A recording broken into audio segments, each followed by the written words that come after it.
सबसे सवाल है, मस्जिद का पानी अपने घर को बनाने के लिए इस तरह से इस्तेमाल करना कि उस महीने के पानी का बिल जो है वो खुद हम अदा कर देंगे। जो पानी मस्जिद की मिल्क में आ गया, मस्जिद के टैंक में आ गया, मस्जिद की टंकी में आ गया, अब ये मस्जिद के मिल्क हो गया, तो अब इस पानी को दूसरा शख्स इस्तेमाल नहीं कर सकता, ये मस्जिद के ही कामों के लिए इस्तेमाल होगा। तो दूसरे का मस्जिद के पानी को यूँ इस्तेमाल करना जायज़ नहीं है।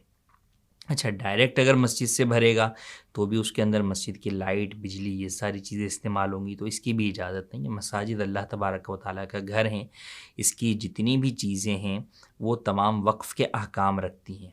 तो आवाम को अपना चंदा देने की बुनियाद पे ये हरगिज़ नहीं समझना चाहिए कि जनाब हमारे चंदे से तो मस्जिद चल रही है। नहीं, आपने जो मस्जिद में चंदा दे दिया वो अल्लाह तबारक व तआला की मिल्क में चला गया, वक्फ़ हो गया।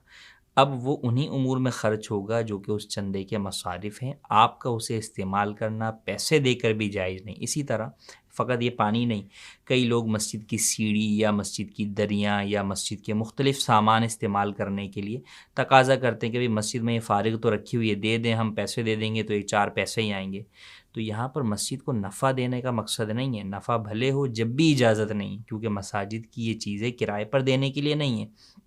आपके घर में अगर आपका जो है वो खूबसूरत सा सोफ़ा रखा हुआ है ड्राइंग रूम में और कोई बोले यार ये खामा-खाई में रखा हुआ है, तुम्हारे मेहमान तो जो है वो महीने में 1-2 बार आते हैं, तुम किराए पे क्यों नहीं दे देते? तो आप कभी भी वो किराए पर नहीं देंगे कि भाई ये मेरे घर की चीज़ है, उसकी सफाई-सुथराई, उसकी जो है वो वैल्यू, सारी चीज़ें कम होती हैं।